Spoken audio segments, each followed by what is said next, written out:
2 करोड़ रुपया खर्च होने के बाद उस काम को रोक दिया गया, वो आपने रोका। आप कहते हैं मैंने विकास करवाया। आप एमएलसी थे जब यहाँ रजौरी में मेडिकल कॉलेज आया। आज आपके निर्णयों की वजह से, आपके डिसीजन की वजह से लोग, मेरे रजौरी के लोग सफ़र कर रहे हैं। आप अगर जब मेडिकल कॉलेज आज़ाद साहब ने दिया और 16 में जब उसको 15 में जब उसका लैंड आइडेंटिफिकेशन होने लगी, तो शहर में हॉस्पिटल कहाँ है? ख्योरा में। और मेडिकल कॉलेज उठाकर आप मैरा भी मेरी कॉन्स्टिट्यूंसी का हिस्सा है। लेकिन सवाल ये नहीं, सवाल ये है आज मेडिकल कॉलेज 10 किलोमीटर दूर है। आज एक जो डॉक्टर है, एक प्रोफेसर है, वो पहले पेशेंट को चेक करता है, फिर क्लास लेने के लिए वो जाता है और जवाहरनगर में जाम में फंसा रहता है, ना वो क्लास ले पाता है। बच्चों की पढ़ाई भी, डॉक्टर भी सफ़र कर रहे हैं, बच्चे जो पढ़ने वाले और जो पेशेंट है वो भी सफ़र कर रहे हैं। वो सिर्फ आपके गलत निर्णय की वजह से। और आपकी क्या चली, वो तो जुल्फ़िकार साहब वो तब उठाकर ले गए अपनी कॉन्स्टिट्यूंसी में।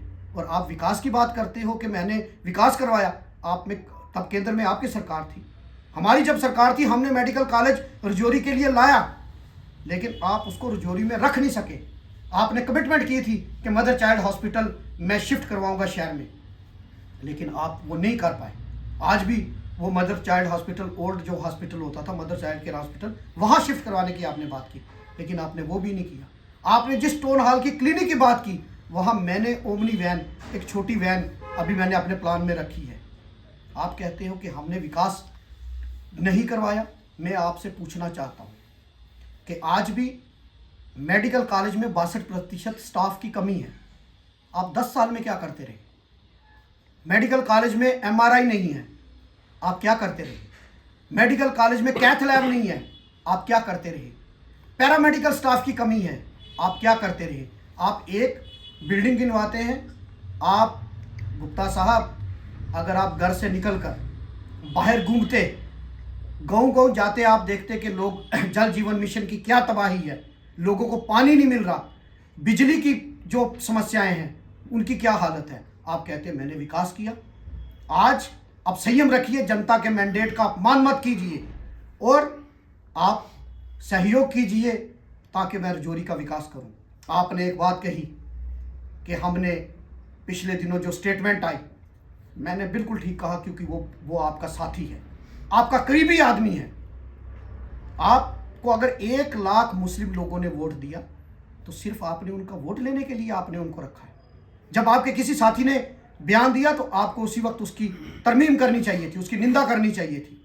आपने कल भी प्रेस कॉन्फ्रेंस में यह क्लियर नहीं किया कि आप उस बयान के समर्थन में हैं या आप उस बयान के खिलाफ हैं। अगर एक व्यक्ति ये कहता है कि मस्जिद में के बाहर नमाज क्यों हुई, ये हमारा ट्रेडिशन है। कोई भी किसी भी धर्म का आदमी हो, अगर कहीं लोग ज़्यादा आ जाते हैं, अगर उसने नमाज पढ़ ली तो क्या दिक्कत होगी? उसके बाद भंडारे में भी मैं जाता हूँ, हम उसमें भी जाते हैं, हम गुरुपुरब में जाते हैं। हमारा ये एक भाईचारा है और उसको हम उसको सेलिब्रेट इकट्ठे करते हैं। लेकिन आपके साथी ने ये बयान दिया, आपने उसकी तरमीम नहीं की और आप कहते हैं कि एमएलए साहब जो हैं वो ध्रुवीकरण की राजनीति करते हैं। वो उनकी विक्ट्री रैली में मैंने उसकी तरमीम, मैंने मीडिया में बयान देकर उसकी तरमीम की है। और मैं आज भी कहता हूँ, आपकी शायद यादाश्त कमज़ोर है। जब आपने ये इल्ज़ाम लगाया था, मैंने उसी के साथ उसका रिबटल दे दिया था कि उस रैली का उस बयान का मेरी विक्ट्री रैली के साथ कोई लेना देना नहीं है। क्योंकि जब मेरी विक्ट्री रैली हुई तो जो वो वायरल वीडियो है, आप आज भी आज़ाद हैं, आप जाकर उसकी कंप्लेंट मेरे खिलाफ भी दीजिए और उन लोगों के खिलाफ भी दीजिए, मैं उसका जवाब दूंगा। क्योंकि ना वो मेरे कांग्रेस पार्टी का कार्यकर्ता है, मैंने पहले भी इसका जवाब दिया हुआ है। और मेरी रैली में इस तरह के कोई नारे नहीं लगे हैं, क्योंकि मेरे साथ नफ़रत के बाज़ार में मोहब्बत की दुकान मैंने खोली है। आप कहते हैं कि वहाँ किसी हिंदू धर्म के खिलाफ काफिर काफिर नारे लगे हैं। अगर मैं कम्युनल होता तो आपके करीबी लोगों ने भी वोट मुझे दिया है और मैंने रजौरी कॉन्स्टिट्यूंसी से 10,000 से ज़्यादा हिंदू वोट लिया है। अगर मैंने 10,000 से ज़्यादा हिंदू वोट लिया है तो मैं अगर कम्युनल होता तो लोग मुझे वोट नहीं देते। आज भी आपसे ज़्यादा हिंदू कम्युनिटी के लोग मुझ पर विश्वास करते हैं, एससी कम्युनिटी के लोग मुझ पर ज़्यादा विश्वास करते हैं, ब्राह्मण कम्युनिटी के लोग, महाजन कम्युनिटी के लोग, गुज्जर बकरवाल पहाड़ी कबीले के लोग, ओबीसी कबीले के लोग, ये सारी कम्युनिटी मुझ पर विश्वास ज़्यादा करती हैं। आपकी बौखलाहट सामने दिखती है। मैं छोटी राजनीति में आना नहीं चाहता हूँ और ना ही मेरा मकसद है, क्योंकि जब से मैं एमएलए बना हूँ मैंने किसी की पार्टी नहीं पूछी, किसी की ज़ात और मज़हब नहीं पूछा। लेकिन आप इतना तिलमिला के कि जो काम इससे पहले हुए हैं, अगर आप कहते हैं 200 करोड़ की रोडें, 200 काम म्यूनसिपल लिमिट में आए, आपके पाप तो मैं धो रहा हूँ।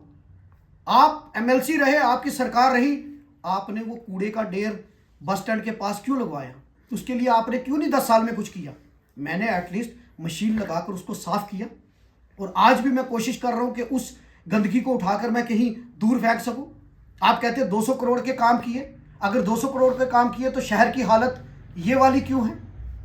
तो इसलिए गुप्ता साहब, आपका मैं दिल से सम्मान करता हूं। मेरा आपके साथ व्यक्तिगत कोई मतभेद नहीं, मेरे दिल में आपके लिए इज्जत है, लेकिन आप बुखलाहट में आकर इस तरीके के बयान मत दीजिए।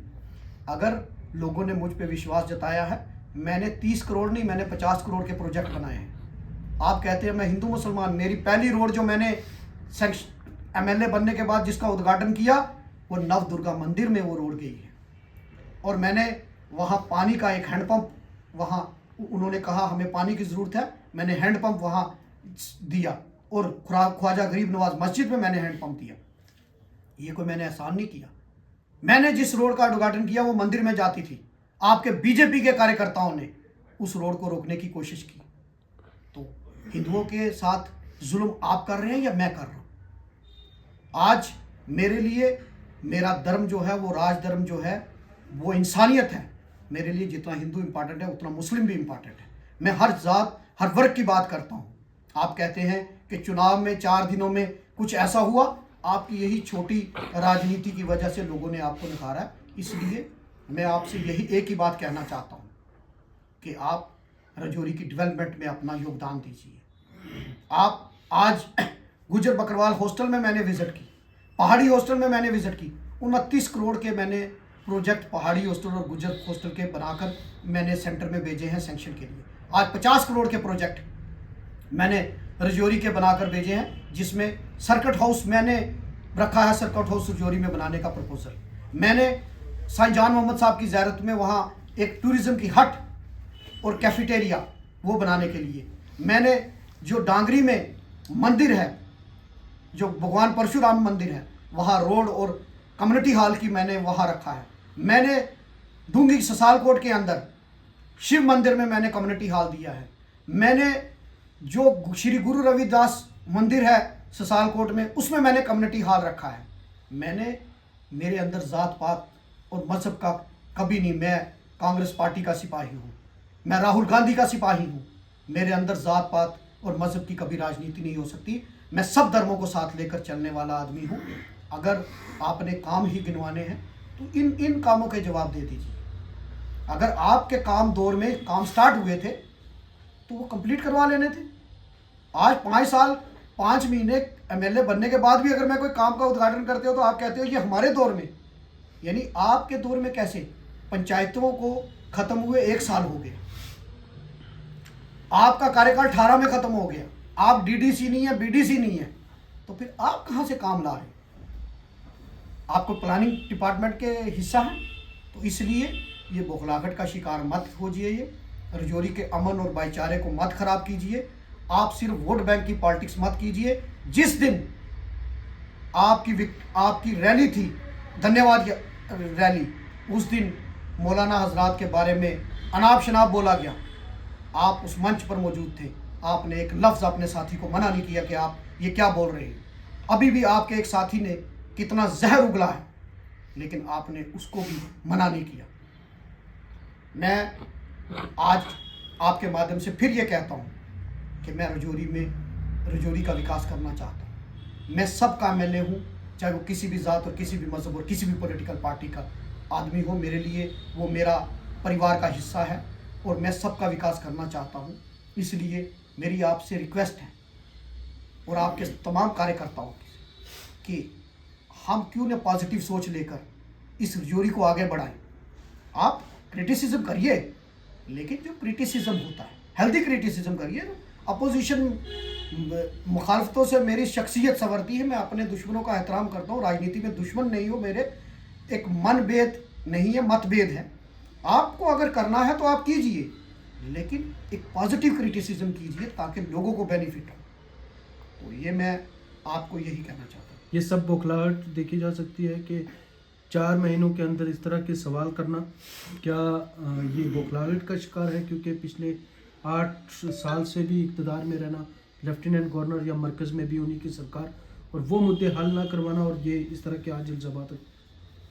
देखिए, ये तो बिल्कुल क्लियर है कि ये बौखलाहट का शिकार हैं, क्योंकि 4 महीने वो मेरा हिसाब पूछ रहे हैं, लेकिन वो अपना हिसाब नहीं दे रहे। वो ये नहीं बता रहे कि सलानी पुल से जॉगिंग पाथ तारक ब्रिज नहीं बना, जिसका फाउंडेशन स्टोन उन्होंने रखा था। वो ये नहीं बता रहे कि बंडाला की डीपीआर ख़राब आपकी वजह से हुई, आपका वेस्टेड इंटरेस्ट शायद कुछ होगा, इसी वजह से आर्मी ने आपका काम रोक दिया। आज आप उसका श्रेय लेना चाहते हैं। मैं श्रेय नहीं लेना चाहता, मैं रजौरी की आवाम को सहूलियत देना चाहता हूँ। मैं उनको याद दिलाना चाहता हूँ कि उन टूरिज़्म की बात कर रहे थे। मैं आपसे के माध्यम से कहना चाहता हूँ, जब राम माधव जी आए थे तो उन्होंने वादा किया था कि दरहाल के अंदर कि हम टूरिज़्म लाएंगे। आप मुझे बताओ, 7 लेक का प्रोजेक्ट अभी तक सेंक्शन क्यों नहीं हुआ? उसका काम क्यों नहीं स्टार्ट हुआ? आप 10 साल में कौन सा टूरिज़्म लाए हो आप रजौरी के अंदर? मैंने तो अभी टूरिज़्म की हट रखी है, मैंने गिनवाई है। मैं टीआरसी बनवा रहा हूँ टंडवाल के अंदर।